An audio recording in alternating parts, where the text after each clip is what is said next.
বাংলাদেশ ফুটবলের ভক্তরা অবশেষে পেল খুশির সংবাদ। সব জল্পনা কল্পনার অবসান ঘটিয়ে বাংলাদেশ জাতীয় দলে আবারও ডাক পেলেন ফাহমিদুল ইসলাম। সবকিছু ঠিকঠাক থাকলে আগামী 10ই জুন সিঙ্গাপুরের বিপক্ষে ম্যাচে বাংলাদেশের জার্সিতে অভিষেক হতে যাচ্ছে এই তরুণ তুর্কির। তার আগে 5ই জুন ভুটানের বিপক্ষে প্রস্তুতি ম্যাচে দেখা যাবে অলিভিয়া কালচিরো এই তারকাকে। ফাহমিদুল ইসলামের জাতীয় দলে ফেরা নিয়ে বিস্তারিত থাকছে রিপোর্ট। অবশেষে সব জল্পনা কল্পনার অবসান সব নাটকের। 18 কোটি মানুষের আবেগের পূর্ণতা দিবার মতো যে এক খবর এসেছে ইতালি থেকে। ফিফা র্যাঙ্কিং এর 187 নম্বরে থাকা দেশটার সুখবর, 3বারের বিশ্ব চ্যাম্পিয়নদের দেশ ইতালি থেকে কিভাবে আসলো ভাবছেন? তাই তো কৌতূহলী মনে বারবার প্রশ্ন জেগেছে, এমনটাও কি সম্ভব?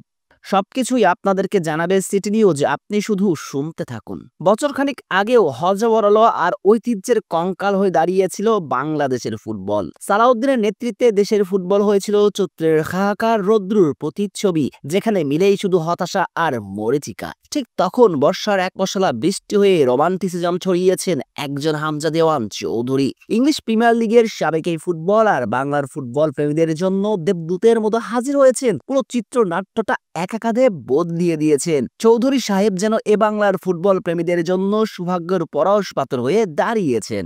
তবে হামজা চৌধুরী জাতীয় দলের অভিষেক হবার পর যেমন খুশির লগ্ন বয়ে চলছে বাংলাদেশ শিবিরে, তেমন দুঃখের খবরটাও কম ছিল না। কারণটা সবারই জানা, ইতালির ওলবিয়া কালচিও মাতিয়ে দিয়া বাংলার তরুণ তুর্কি ফাহমিদুল ইসলামকে যে করা হয়েছিল অবহেলা। বাংলাদেশ বস হাভিয়ের ক্যাবরিয়েরা নানান নাটকীয়তার অধ্যায় পার করে ভারতের বিপক্ষে ম্যাচে ফাহমিদুলকে রেখেছিলেন স্কোয়াডের বাইরে। জাতীয় দল থেকে বাদ দেওয়া হয়েছিল এই তরুণ তুর্কিকে, তাতেই বাংলাদেশ ফুটবল প্রেমীদের মন খারাপের অন্ত ছিল না। ইতালির ক্লাব ওলবিয়া কালচিও মাতিয়ে দিয়া বাংলার বাক্যে কি কারণে বাদ দেওয়া হয়েছিল তার স্পষ্ট ব্যাখ্যা ছিল না কারো কাছেই। তাই তো ফাহমিদুলের জন্য রাস্তায় পর্যন্ত নেমেছিলেন বাংলাদেশের ফুটবল প্রেমীরা, যা বাংলাদেশ ফুটবলের ইতিহাসেই বিরল।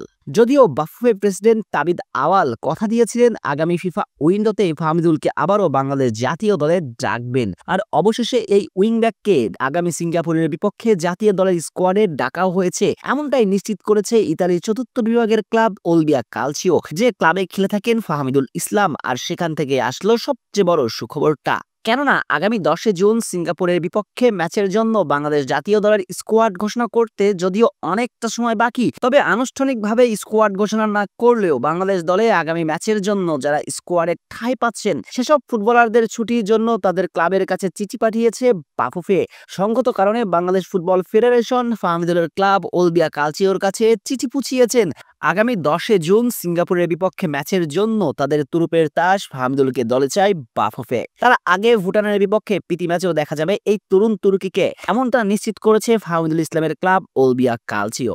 অর্থাৎ সবকিছু ঠিকঠাক থাকলে ফাহমিদুল ইসলামকে আগামী 2 ম্যাচে বাংলাদেশ জার্সিতে দেখতে চলেছে বাংলার ফুটবল প্রেমীরা।